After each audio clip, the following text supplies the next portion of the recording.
يا أيها الذين آمنوا أوفوا بالعقود. السلام علیکم ورحمۃ اللہ وبرکاتہ۔ امید ہے آپ سب لوگ خیریت سے ہوں گے، ایمان اور تقوی کی بہترین حالتوں میں ہوں گے۔ اللہ تعالیٰ آپ کو اپنے حفظ و امان میں رکھے اور سیکھنے اور سکھانے کی بہترین حالت میں رکھے، طالب علمی کی حالت میں رکھے۔ آج اس خوبصورت دعا سے ہم انشاءاللہ اپنی کلاس کا آغاز کریں گے۔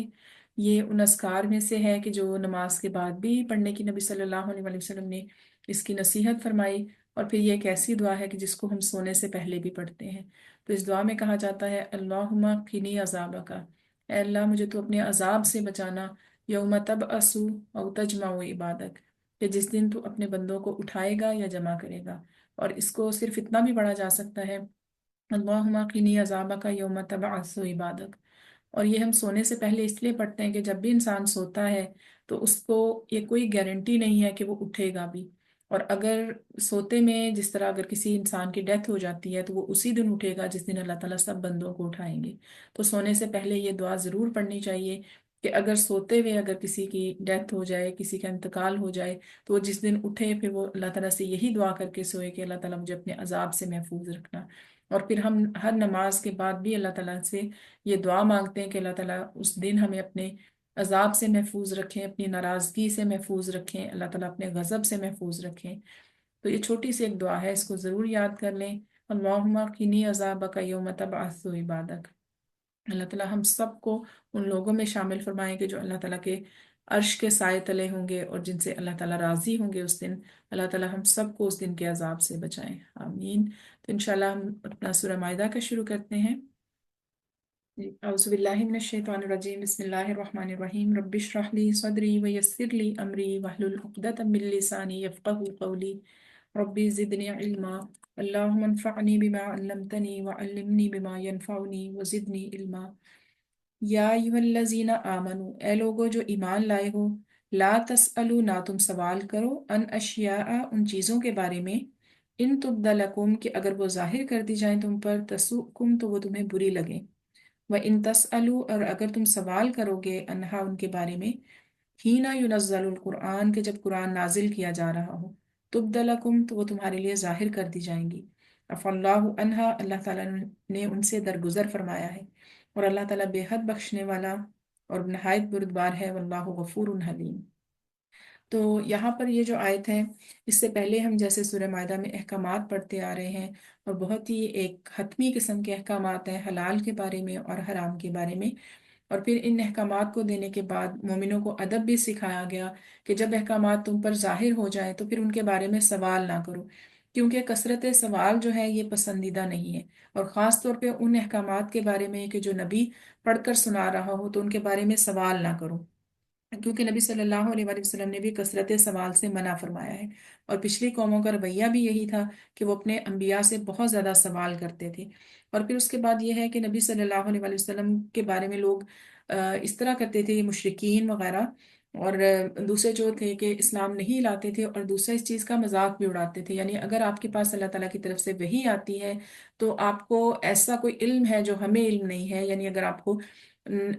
پوشیدہ چیزوں کا علم ہے تو آپ یہ بتائیں کہ میرا باپ کون ہے۔ اگر کسی کا کوئی جانور گم ہو جاتا ہے تو وہ آپ سے سوال کرتا ہے کہ مجھے بتاؤ کہ وہ اس وقت کہاں پر ہے، یعنی مذاق اڑانے کے لیے۔ تو اس وقت یہ آیت نازل کی گئی کہ مذاقاً اس طرح کے سوال بھی نہ کرو،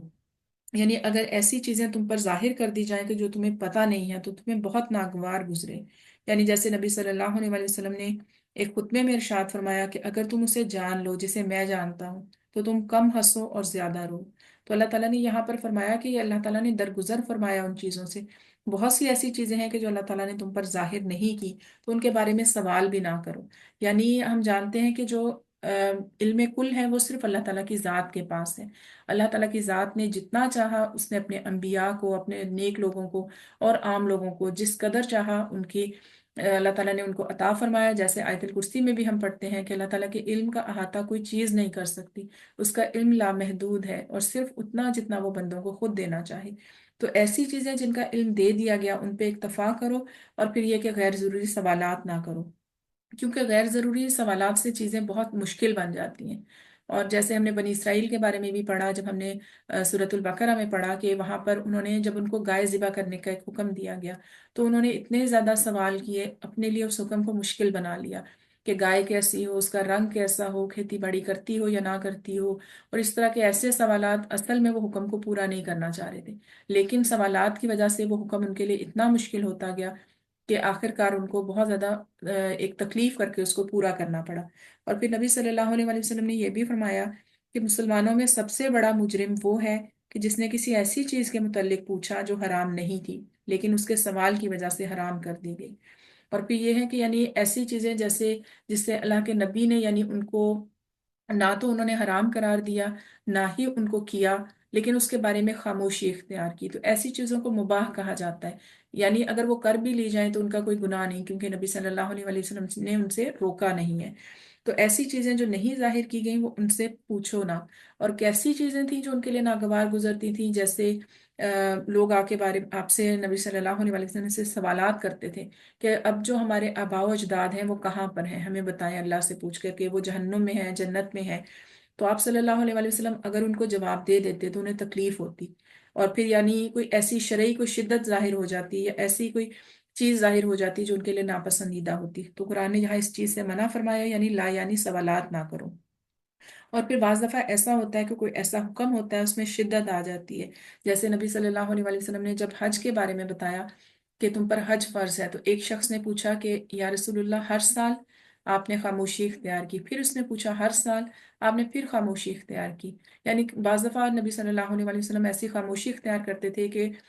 پوچھنے والا خود سمجھ جائے یا اس سوال سے رک جائے، لیکن اس نے جب 3 دفعہ پوچھا پھر آپ صلی اللہ علیہ وسلم نے فرمایا کہ اگر میں جواب دے دیتا یا ہاں کہہ دیتا تو پھر ہر سال فرض ہو جاتا۔ تو اس سے یہ پتہ چلتا ہے کہ مطلب کتنا زیادہ سوالات جو ہیں وہ دین میں مشکل بھی پیدا کر سکتے ہیں۔ اور پھر یہ ہے کہ یہاں پر غیر ضروری سوالات سے روکا گیا، لیکن جو ایک علمی سوال ہے جس سے کچھ سیکھنے کا موقع ملے خود کو بھی دوسروں کو بھی، تو اس سے منع نہیں کیا گیا۔ اور جیسے ہم نے صحابہ کرام کے بھی سوالات دیکھے تھے، اللہ تعالیٰ نے ان کی تعریف فرمائی ہے، بلکہ قرآن میں اللہ تعالیٰ نے 31 جگہ 31 جگہ جو یس الونا کا جو انہوں نے سوال پوچھے تھے ان کو بیان بھی فرمایا ہے۔ تو اس سے مراد یہ ہے کہ بے فائدہ جو سوالات ہیں نا ان سے بچا جائے، لیکن اگر دین کے بارے میں کوئی مسئلہ پوچھنا چاہتے ہیں یا کسی حکم کی وضاحت پوچھنا چاہتے ہیں تو اس سے منع نہیں فرمایا۔ اور پھر یہ کہ بعض دفعہ سوالات سے جیسے حضرت عائشہ کے بہت سے سوالات ہمیں ملتے ہیں، صحابہ کے بہت سے سوالات ملتے ہیں کہ جن کی وجہ سے ہمارے لیے بہت سی چیزیں کلیئر ہو جاتی ہیں، تو یہ چیز جو ہے یہ پسندیدہ ہے اور یہ پوچھنا جائز بھی ہے، جیسے سورہ نحل میں فرمایا گیا کہ فَاسْأَلُوا أَهْلَ الذِّكْرِ إِن كُنتُمْ لَا تَعْلَمُونَ، کہ اہل علم سے پوچھ لو اگر تم نہیں جانتے۔ تو علمی سوال کرنے میں کوئی بھی برائی نہیں ہے۔ اور پھر یہاں پر کہا گیا کہ عَفَا اللَّهُ عَنْهَا، یعنی اللہ تعالیٰ نے ان سے درگزر فرمایا ہے، اللہ تعالیٰ نے اپنے بندوں سے درگزر کرتے ہوئے خاموشی اختیار فرمائی ہے۔ اور پھر یہ کہ یعنی وہ چیز مباح میں آ جاتی ہے، اگر اس کو کیا بھی جائے تو کوئی حرج نہیں، کیونکہ اللہ تعالیٰ نے منع نہیں فرمایا۔ اور پھر یہ ہے کہ جیسے ہمیں سورہ مریم سے پتہ چلتا ہے کہ اللہ تعالیٰ نے اپنی کتاب میں حلال کیا وہ حلال ہے اور جو حرام کیا وہ حرام ہے، اور جن چیزوں سے خاموشی اختیار کی وہ معاف ہے، تو اللہ تعالیٰ سے اس کی معافی قبول کرو، اور تیرا رب بھولنے والا نہیں۔ اور واللہ غفور، اور اللہ تعالیٰ بے حد بخشنے والا ہے، یعنی اللہ تعالیٰ نہایت مہربان ہے، گناہوں کو بخشنے والا ہے اگر اس سے توبہ کی جائے، اور وہ نہایت بردبار بھی ہے۔ اور اس سے یہ بھی پتہ چلتا ہے کہ اللہ تعالیٰ انسان کی جو ایک انسان کی ایک حیثیت ہے، یہ انسان کی طاقت ہے، اس کو بھی جانتے ہیں۔ ہمیں یہ بھی پتہ ہے نا کہ لا یکلف اللہ نفسا الا وسعها، کہ اللہ تعالیٰ کسی جان کو کسی نفس کو اس کی وسعت سے زیادہ اس کو تکلیف نہیں دیتے یا آزمائش میں مبتلا نہیں کرتے۔ تو اللہ تعالیٰ نے بہت سی ایسی چیزیں انسان پر رحم فرماتے ہوئے اس کے لیے نہیں اتاری کہ جو اس کے لیے کرنا مشکل ہو، یعنی عبادت بھی ایسی نہیں ہے کہ جو ایک عام انسان نہ کر سکے۔ پھر اس کے بعد جو شرعی احکامات ہیں ان میں کوئی بھی ایسی چیز نہیں کہ جو انسان کے بس سے باہر ہو۔ اور پھر اس سے یہ بھی پتہ چلتا ہے ہمیں ایک اور چیز کہ جیسے ہم اس سے پہلے حلال اور حرام کے احکامات پڑھتے ہوئے آئے ہیں، تو اس میں یہ ہے کہ شریعت کی تفصیلات نہ پوچھی جائیں، کیونکہ دین کے ہر حکم کی لاجک ہونا ضروری نہیں ہے۔ یعنی اگر جیسے ہوتا ہے نا کہ دنیاوی علم ہے، اس کی اگر کوئی بھی ہے اس کا کوئی رول کوئی فارمولا کوئی نہ کچھ ہوتا ہے، لیکن دین کے ہر حکم کی لاجک ہونا ضروری نہیں ہے۔ یہ اللہ تعالیٰ کی ذات بہتر جانتی ہے کہ اس کے پیچھے کیا حکمت ہے، اس لیے غیبی امور کو جو ہے نا وہ غیب میں ہی رہنے دینا چاہیے۔ بہت سی ایسی چیزیں ہیں کہ جن کا ہم تصور بھی نہیں کر سکتے، ہمیں قرآن میں ملتا ہے اللہ تعالیٰ کی عرش کے بارے میں، کرسی کے بارے میں، اللہ تعالیٰ کی ذات کے بارے میں، تو ایسی چیزیں ہیں کہ جو ہماری سمجھ سے باہر کی چیزیں ہیں، تو ہمیں ان میں سوال نہیں کرنے چاہیے۔ اور پھر یہ کہ نئی نئی باتیں دریافت کر کے انسان اپنے اوپر ہی مشکل ڈال لیتا ہے۔ تو پچھلی قوموں نے بھی یہی کیا، اور جیسے نبی صلی اللہ علیہ وآلہ وسلم سے یعنی اس طرح کے سوالات کرنے سے منع فرمایا گیا۔ جیسے ہم پڑھتے ہیں کہ صحابہ سے کہا گیا کہ کیا تم اپنے رسول سے ایسے ہی سوال کرو گے جیسے حضرت موسیٰ علیہ السلام سے ان کی قوم نے کیے تھے؟ کیونکہ اس سے پہلے ہم نے واقعات پڑھے نا حضرت موسیٰ علیہ السلام کے، آگے حضرت عیسیٰ علیہ السلام کا واقعہ بھی پڑھیں گے کہ ان کے صحابہ نے، ان کے جو ساتھی تھے، انہوں نے کیسے ان کو مشکل میں ڈالا۔ کبھی کچھ سوال کرتے تھے، وہ اللہ کا کوئی حکم پڑھ کے سناتے تو اس کا استہزاء کرتے، مذاق اڑاتے، پھر اس میں سے ایسی ایسی باتیں نکالتے کہ یعنی اپنے لیے ہی اس حکم کو مشکل بنا لیتے تھے۔ تو صحابہ رسول الحمدللہ ایسے نہیں تھے، نبی صلی اللہ علیہ وآلہ وسلم کو بہت بہترین اصحاب عطا کیے گئے کہ وہ سمعنا و اطعنا کی عملی تصویر تھے۔ ان کو کوئی حکم پتہ چلتا تو وہ سوال نہیں کرتے تھے، فوراً اس پر عمل کرتے تھے۔ اور پھر دوسرا ایک اور بھی نیت ہو سکتی ہے سوال کی، عام کسی بھی مجلس میں یا کسی بھی دینی محفل میں اگر دیکھا جائے تو اس میں یہ ہو سکتا ہے کہ بتانے والے کو یا تو پریشان کرنا، یا اپنی کچھ علمی جو اپنا علم ہے اس کی یعنی ایک طرح سے اس کو شو آف کرنا، یا پھر یہ ہے کہ یہ پوچھنا کہ اچھا اس بات کی کیا تفصیل ہے اور اس بات کی کیا تفصیل ہے۔ تو ایسے سوالات ہوتے ہیں کہ جن سے ہر کسی کا وقت بھی ضائع ہوتا ہے اور اس سے حاصل کچھ بھی نہیں ہوتا۔ تو کیونکہ صحابہ سے ہمیں جو پتہ چلتا ہے نا کہ جب ان سے کوئی ایسا سوال پوچھتا تھا تو وہ پہلے یہ پوچھتے تھے کہ کیا ایسا واقعہ ہو بھی چکا ہے۔ یعنی کئی دفعہ ہم نے دیکھا نا، اگر فرض کریں ایسا ہو کہ ایسا ہو جائے، تو صحابہ پوچھتے تھے کہ کیا ایسا واقعہ ہوا ہے؟ اگر کوئی کہتا کہ ہو گیا تو پھر وہ جواب دیتے، اگر وہ کہتے کہ نہیں فرضی ہے تو پھر وہ کہتے کہ جب واقعہ ہوگا تو تب دیکھیں گے۔ یعنی ضرورت ہی نہیں ہے اس طرح کی چیزوں میں پڑھنے کی۔ اور آج کل ہماری جو امت ہے اس کے سب سے بڑے فتنے کی وجہ کیا ہے؟ یہ لا یعنی بحثیں جو ہیں، اور پھر یہ کہ فرقہ واریت سب سے زیادہ ہے بھی اسی چیز پہ کہ جو بیسک احکامات ہیں ان میں کوئی بھی اختلاف نہیں ہے، لیکن جو اندر چھوٹی چھوٹی چیزیں نکالتے ہیں اور پھر اس کے بعد اتنی زیادہ بحثیں، ایک دوسرے کو غلط کہہ رہا ہے، دوسرا اس پہ سوال اٹھا رہا ہے، تو جس کی وجہ سے بہت زیادہ انتشار پھیلتا ہے۔ اللہ تعالیٰ نے اس چیز سے روکا ہے، اللہ تعالیٰ نے اس چیز سے منع فرمایا ہے۔ اور نیکسٹ آیت ہم دیکھتے ہیں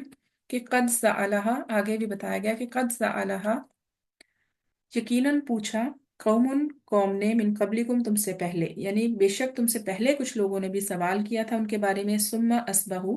بہا کافرین، پھر وہ ان سے کفر کرنے والے ہو گئے۔ اب ان کا رویہ کیا تھا؟ پچھلی قوموں کے بارے میں بتایا جا رہا ہے کہ وہ سوال اس لیے نہیں پوچھتے تھے کہ اپنے علم میں اضافہ کرنے کے لیے یا دین میں مزید پختہ ہونے کے لیے، بلکہ وہ اپنے نبی کو پریشان کرنے کے لیے پوچھتے تھے۔ اور پھر یہ کہ جب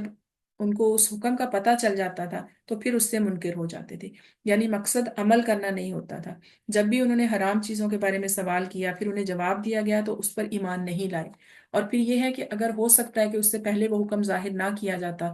تو پھر وہ اس بات پر کافر نہ ہوتے،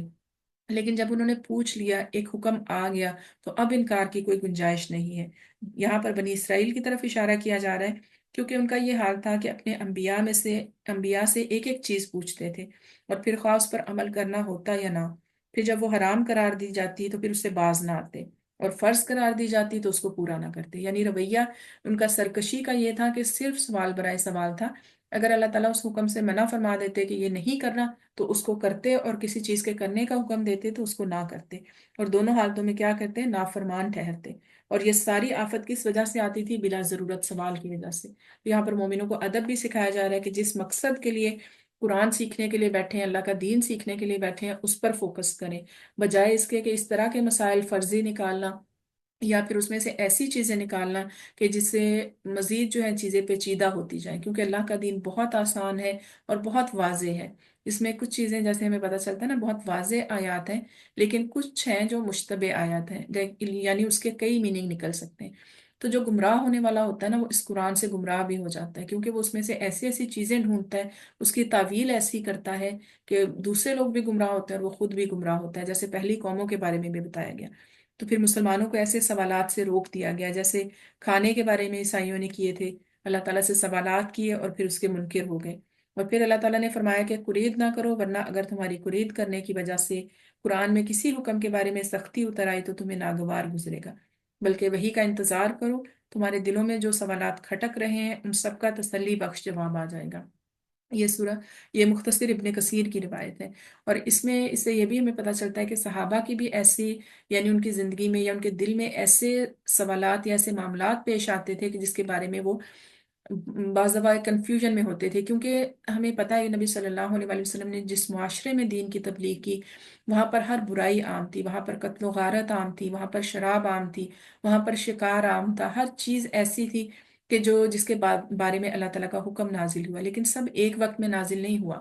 تو جب تک اس حکم کو نہیں بھیجا جاتا تھا، اس کا انتظار اللہ تعالیٰ نے کرنے کا حکم فرمایا کہ صبر سے انتظار کرو، ہر چیز کی وضاحت کر دی جائے گی۔ اور پھر آگے بھی جیسے ہم پڑھتے ہیں احادیث، جب ہم پڑھتے ہیں تو اس سے یہ پتہ چلتا ہے کہ صحابہ چھوٹی چھوٹی چیز کے بارے میں اتنے زیادہ کین تھے سیکھنے کے بارے میں، کہ یہود و نصارہ تو اس طرح یعنی کرتے ہیں تو ہمارا نبی ہمیں کیا تعلیم دیتا ہے۔ اس لیے یہود و نصارہ مطلب اس بات پہ اعتراض بھی کرتے تھے کہ تمہارا نبی تمہیں بہت چھوٹی چھوٹی باتوں کے بارے میں بتاتا ہے، وضو کا طریقہ، غسل کا طریقہ، یہ چھوٹی چھوٹی چیزیں بھی بتاتا ہے۔ اور صحابہ اس کے بارے میں سوالات بھی کرتے تھے، اور ان کی نیت کیا ہوتی تھی؟ سیکھنے کی نیت ہوتی تھی۔ اور پھر نبی صلی اللہ علیہ وآلہ وسلم نے بھی یہ فرمایا کہ جب تک میں تم سے یکسو رہوں تم بھی مجھے چھوڑ دو، یعنی سوالات وغیرہ نہ کرو، کیونکہ تم سے پہلے کی امتیں غیر ضروری سوال کرنے کی وجہ سے تباہ ہو گئیں۔ اور پھر یہ کہ انبیاء کا اختلاف سامنے آیا، جب میں تمہیں کسی چیز سے روکوں تو تم بھی اس سے پرہیز کرو، جب میں تمہیں کسی بات کا حکم دوں تو بجا لاؤ جس حد تک تم میں طاقت ہو۔ تو یہ اللہ تعالیٰ کا بہت بڑا فضل ہے کہ اللہ تعالیٰ نے انسان کی طاقت کے مطابق احکامات نازل کیے، اور جس حد تک نازل کیے انسان کو اتنا ہی رہنا چاہیے، مزید یہ کہ اس میں یعنی چیزیں نہیں نکالنی چاہیے، جیسے اس سے پہلے، اسلام سے پہلے لوگوں نے کیا تھا۔ یہاں پہ مشرکین کا کچھ حال بیان کیا گیا ہے کہ کیسی چیزیں تھیں کہ جو انہوں نے اپنے اوپر حرام قرار دے دی تھی۔ ما جعل اللہ، نہیں بنایا اللہ تعالیٰ نے، من بحیرۃ ولا صائبۃ، بحیرہ کہتے ہیں اونٹنی کو، اس کی بھی ایک قسم ہے جو میں آگے بتاؤں گی آپ کو، ولا صائبۃ، اور نہ صائبہ کو، ولا وسیلۃ، اور نہ ہی وسیلہ کو، ولا حام، اور نہ ہی حام کو، ولیکن الذین کفروا، بلکہ وہ لوگ جنہوں نے کفر کیا، یفترون علی اللہ الکذب، بلکہ وہ اللہ تعالیٰ پر جھوٹ باندھتے ہیں، واکثرهم لا یعقلون، اور ان میں سے اکثر عقل نہیں رکھتے۔ تو یہاں پر مشرکین کی حالت بیان کی گئی ہے کہ اسلام آنے سے پہلے وہ اتنی گمراہی میں تھے کہ جو بھی کوئی ان کا کوئی بڑا یا ان کا کوئی سردار کوئی چیز کو حرام قرار دیتا تو پوری قوم اس کو حرام قرار دے دیتی تھی۔ اور عمرو بن عامر خزائی کے بارے میں آتا ہے کہ وہ نبی صلی اللہ علیہ وآلہ وسلم نے فرمایا کہ اس نے انتڑیوں کو جہنم میں وہ گھسیٹ رہا تھا، آپ نے اس کو دیکھا، اور یہ پہلا شخص تھا جس نے جانوروں کو سائبہ بنانے کی رسم شروع کی تھی۔ اور سائبہ کیا ہوتا ہے؟ یہاں سب سے پہلے دیکھتے ہیں بحیرہ۔ بحیرہ یعنی ایسی اونٹنی ہوتی تھی کہ جس کے کان کاٹ دیے جاتے تھے، کان میں ایسے جیسے کاٹ دیا جاتا ہے اس کو، اس کی یہ نشانی ہوتی تھی کہ اس سے کوئی کام نہیں لیں گے، اور نہ ہی صائبہ، اور پھر نہ ہی وسیلہ۔ وسیلہ یعنی ایسی جو ہے اوپر تلے بچے دینے والی، یہاں پر وسیلہ کا بتایا گیا کہ ایسی بکری جس کا پہلا بچہ مادہ ہو اور دوسری بار بھی مادہ ہو، یعنی اس کے دو بچے جو ہیں وہ مادہ ہوں، تو پھر وہ کیا کرتے تھے، ان کو بتوں کے نام پر ذبح کر دیتے تھے۔ اور پھر اس کے بعد حام کس کہتے ہیں؟ حام جس اونٹ کے 10 بچے ہوں، جس اونٹنی کے یعنی 10 بچے ہوں، اس کے بعد بھی اس کو چھوڑ دیتے تھے، اس سے چراگاہ اور پانی کو نہیں روکتے تھے۔ اور صائبہ بھی ایسی ہے، جو اونٹنی، گائے یا بکری بوڑھی ہو جاتی تھی اسے صائبہ کہا جاتا تھا، اسے بھی آزاد چھوڑ دیا جاتا تھا۔ اب یہ ساری ایسی چیزیں تھیں کہ جو اللہ تعالیٰ نے حرام قرار نہیں دی تھی، انہوں نے خود ہی اپنی طرف سے کہ اگر کسی اونٹنی کے 10 بچے ہو گئے اب اس کو چھوڑ دو، اس سے کوئی کام نہیں لیں گے۔ پھر اس کے بعد اگر کسی کی 2 مادہ بچے ہیں اس کو بھی چھوڑ دو، اس سے کوئی کام نہیں لیں گے۔ پھر اس کے بعد یہ ہے کہ اگر کوئی یعنی بوڑھی ہو گئی یا اس طرح سے اگر کسی کے اس طرح کی، یعنی انہوں نے خود سے اپنی رسمیں ایجاد کی ہوئی تھی۔ اور اس کے بعد آگے جو ہم پڑھیں گے سورہ انعام پڑھیں گے، اس میں بھی جانوروں کا ذکر آتا ہے کہ انہوں نے کچھ اس طرح کی بھی عجیب و غریب چیزیں نکالی ہوئی تھیں کہ اگر یعنی کسی جانور کو ذبح کرتے اور اس کے پیٹ میں سے کوئی بچہ نکلتا، اگر تو وہ یعنی مرا ہوا ہوتا تو پھر عورتیں کھا سکتی تھیں، ورنہ اس کو صرف مرد کھاتے تھے۔ تو ایسی چیزیں کہ جن کی کوئی اصل نہیں تھی، تو اللہ تعالیٰ نے یہاں پر یہی فرمایا کہ وَأَكْثَرُهُمْ لَا يَعْقِلُونَ، یعنی اکثر کافر لوگ عقل نہیں رکھتے، جس چیز کی کوئی بیس ہی نہیں ہے اس چیز پہ ایک پورے کا پورا قبیلہ، پوری قوم اس چیز کے پیچھے لگی ہوئی ہے۔ اور کیا کرتے ہیں؟ وجہ اس کی کیا بتاتے ہیں؟ یفترون علی اللہ الکذب، اللہ تعالیٰ پر جھوٹ باندھتے ہیں۔ اور اللہ تعالیٰ پر جھوٹ کیا باندھتے تھے؟ یہ کہ اللہ تعالیٰ نے اس چیز کو حرام قرار دیا، حالانکہ کہاں لکھا ہوا تھا، نہ ان کے پاس اس کا کوئی دلیل، کوئی ثبوت، کوئی کتاب ایسی نہیں تھی جس میں اللہ تعالیٰ نے ان چیزوں کو حرام قرار دیا تھا۔ اور پھر یہ ہے کہ اسی طرح اللہ تعالیٰ فرماتے ہیں کہ اس نے ان میں سے کسی چیز کو حرام نہیں کیا مگر عمرو بن لہی، مکہ کا ایک بہت بڑا مشرک تھا،